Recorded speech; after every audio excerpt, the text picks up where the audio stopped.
বন্ধুরা, আজকে হলো ভাতৃদ্বিতীয়া।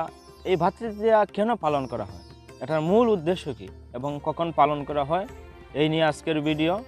সবাই সাথে থাকবেন, শেষ পর্যন্ত দেখবেন। আমার যতটুকু জানা আমি এতটুকুই তোমাদেরকে জানাবো। তো ভাতৃদ্বিতীয়া কখন পালন করা হয়? এটা পালন করা হয় কার্তিক মাসের শুক্লাপক্ষের দ্বিতীয়া তিথিতে। এবং এটা কেন পালন করা হয় এ নিয়ে পৌরাণিক একটা কাহিনী আছে, যে যমরাজ যখন যুদ্ধে গিয়েছিলেন এবং যমুনা দেবী তখন উনাকে তিলক পরিয়ে দিয়েছিলেন বা ফুটা দিয়েছিলেন, তখন উনি দীর্ঘায়ু কামনা করেছিলেন যমরাজের।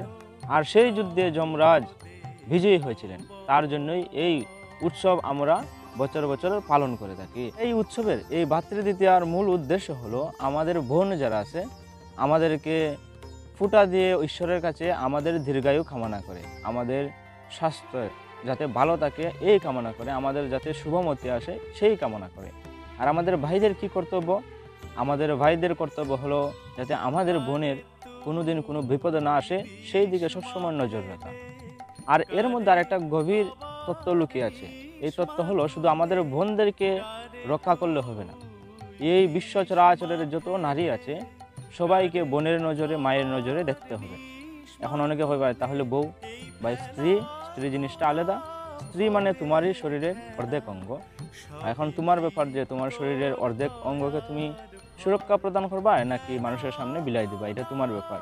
আমি এখন বউয়ের কথা হওয়াতেছি না, আমি এখন বোনের কথা হওয়াতেছি। তো শুধু নিজের বোনকে রক্ষা করলে হবে না, এই পৃথিবীতে যত নারী আছে সবাইকে রক্ষা করতে হবে। এই দায়িত্ব যদি আমরা সবাই নিই তাহলে এই যে এখন এত দর্শন হয় এবং এত বলৎকার হয় মেয়েদের সঙ্গে, এটা হবে না। তো আজকে সবাই প্রতিজ্ঞা করো এই ভাতৃদ্বিতীয়ার দিন যাতে কোনো জায়গায় যদি দেখো মেয়েদের উপর কোনো অত্যাচার হয়, অবশ্যই সেখানে যে অত্যাচার করে তাকে মারতেও দ্বিধাবোধ করো না। কারণ আমাদের শাস্ত্রে বলছে যেখানে নারীদেরকে পূজা করা হয় সেখানে ঈশ্বর বাস করে।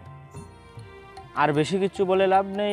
এটাই মূল উদ্দেশ্য হলো আমাদের মধ্যে, আমাদের ভাই বোনেদের মধ্যে যাতে সবসময় মাধুর্যতা বজায় থাকে, তার জন্য এই ভাতৃদ্বিতীয়া। এবং আমাদের মধ্যে যাতে ভালোবাসার সম্পর্ক গভীর থাকে। আমাদের এখন এমন এক সময়, আমাদের বোন বিয়ে দেওয়ার পরে ভাই কোনো সম্পর্ক রাখছে না বোনদের সঙ্গে, বোন কোনো সম্পর্ক রাখছে না ভাইদের সঙ্গে। তো এটা ভগবান আগেই জানতেন, তার জন্য এই ভাতৃদ্বিতীয়া দিয়ে গেছেন আমাদেরকে, যাতে আমরা সবসময় ভাতৃদ্বিতীয়ার মাধ্যমে আমাদের বোনদেরকে, আমাদের ভাইদেরকে স্মরণ করতে পারি। আর ভাই বোনদের মধ্যে যাতে সম্পর্ক ভালো থাকে তার জন্য ভগবান আমাদেরকে ভাতৃদ্বিতীয়া নামক একটি উৎসব উপহার দিয়েছেন। তাহলে ভগবানকে অবশ্যই ধন্যবাদ জানান এরকম একটা উৎসব আমাদেরকে উপহার দেওয়ার জন্য।